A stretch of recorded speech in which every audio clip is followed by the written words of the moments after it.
काल व्याल मुखग्रास त्रास निर्माण सहेतवे श्रीमद्भागवतम शास्त्रम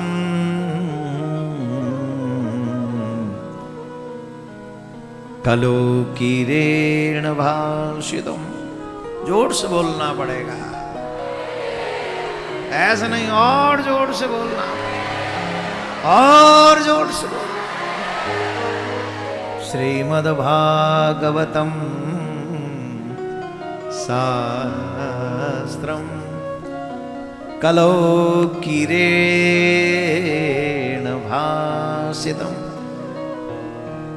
कल काल के कल्याण के लिए ही मेरे परम आराध्य श्री सुखदेव जी महाराज ने इन कलयुग के लोगों के उद्धार के लिए ही श्रीमद् भागवत महापुराण है। ये साधारण महापुराण नहीं है, ये साधारण ग्रंथ नहीं है। इस ग्रंथ की श्रवण करने के लिए देवता लोग दौड़े थे, देवराजेंद्र आए थे। कौन आए थे? कौन आए थे? जवाब दो। और देवराजेंद्र ने क्या किया था जानते हो?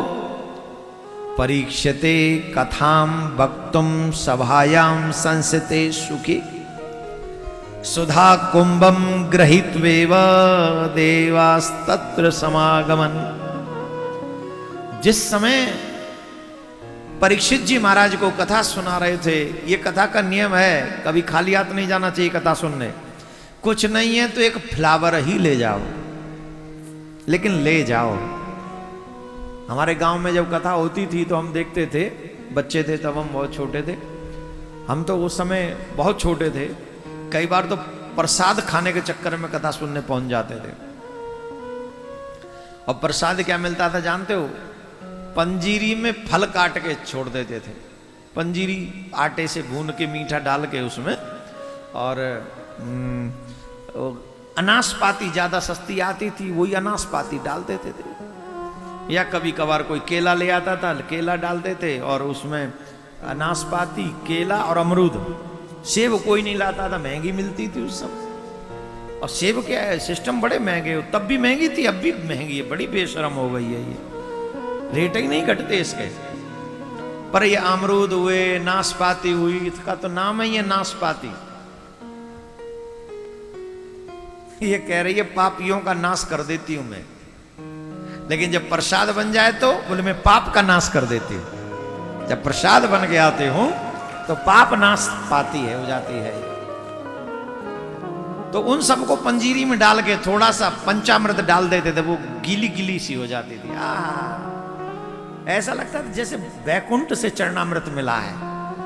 ये सब प्रसाद की भी अलग ही महिमा है, बड़ा अद्भुत प्रसाद। तो यहां हम क्या कह रहे, वो पूरा गांव के लोग लाते थे, उसी में काट के रख देते थे। काटना तो नहीं कहना चाहिए, अमनिया करके। ये वैष्णव और संतों की भाषा नहीं है, नहीं तो उड़ा देते महाराज संत महात्मा।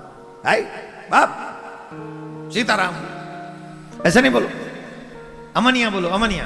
तो महाराज क्षमा करें, अमनिया। अमनिया करके फिर भोग लगा देते थे, और भोग फिर प्रसाद सब में बांट दे। लेकिन एक नहीं लाता था, पूरे गांव में जो श्रोता थे सब लाते थे कुछ न कुछ। इसको आप ये भी कह सकते हैं कि भगवान, जैसे काफी लोग घूमने जाते हैं ना, तो अपने घर से अलग अलग चीजें बना ले जाते हैं। विदेशों में ये बहुत होता है, तुम फलानी सब्जी ले आना, तुम रोटी सेक लाना, तुम चावल ले आना, तुम ये ले आना, और मिल बैठ के सब खाएंगे समुद्र के तट पे बैठ के। सब क्या बोलते थे उसको, हालांकि वो उनका मिलना जुलना एक अलग विषय है, पर यहां सब लाते हैं और फिर इकट्ठा करते हैं और फिर सबको बांट देते हैं। भगवान के यहां कभी खाली हाथ मत जाओ। अगर खाली हाथ जाओगे तो खाली हाथ ही लौटना पड़ेगा। एक दिन में एक ही मंदिर दर्शन करो, पर जितने मंदिर दर्शन करो वहां कुछ अर्पित करो, खाली नहीं जाना है, कुछ न कुछ अर्पण। वैसी कथा में अब देवराजेंद्र बोले हम तो इंद्र हैं, तो कोई बहुत बड़ी चीज अर्पण करनी चाहिए। बोले क्या अर्पण करें? तो देवराजेंद्र पता है क्या लेकर गए? सुधा कुंभ, सुधा कुंभम गृहीत्वेव, अमृत कलश।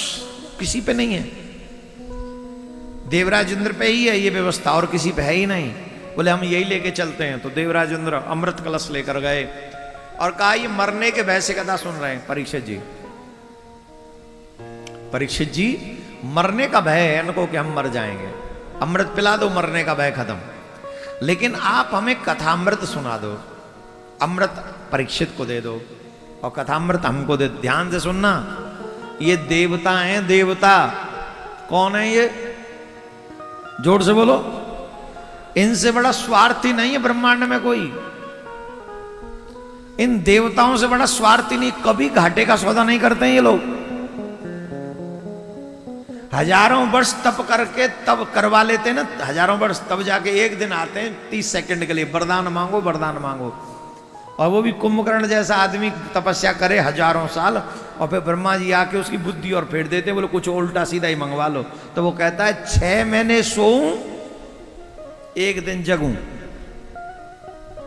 हजारों वर्ष से तपस्या कर रहा था, सोने का वरदान दिलवा के चले गए ब्रह्मा जी। तो ये देवता बड़े स्वार्थी हैं, ऐसे स्वार्थी। और इंद्र तो विशेष विशेष स्वार्थी है, वो अमृत लेके पहुंच गया। याद करो ये अमृत गरुण को नहीं दिया था इसने, ये अमृत गरुण को नहीं दिया था और आज अपने आप लेके पहुंच गया। तो परीक्षित जी बोले वैसे तो कुछ लेके आया है, कोई बात नहीं, और परीक्षित का भय भी समाप्त हो जाएगा इससे, पर ये कथा सुनने तो आया है पर श्रद्धा नहीं है। एक बात तो हमें समझ में आ गई, आदमी चाहे कोई कितना भी बड़ा हो, पर जब तक श्रद्धा नहीं है तब तक कथा प्राप्त होती नहीं। कथा उन्हीं को प्राप्त होती है जिनके मन में श्रद्धा होती है।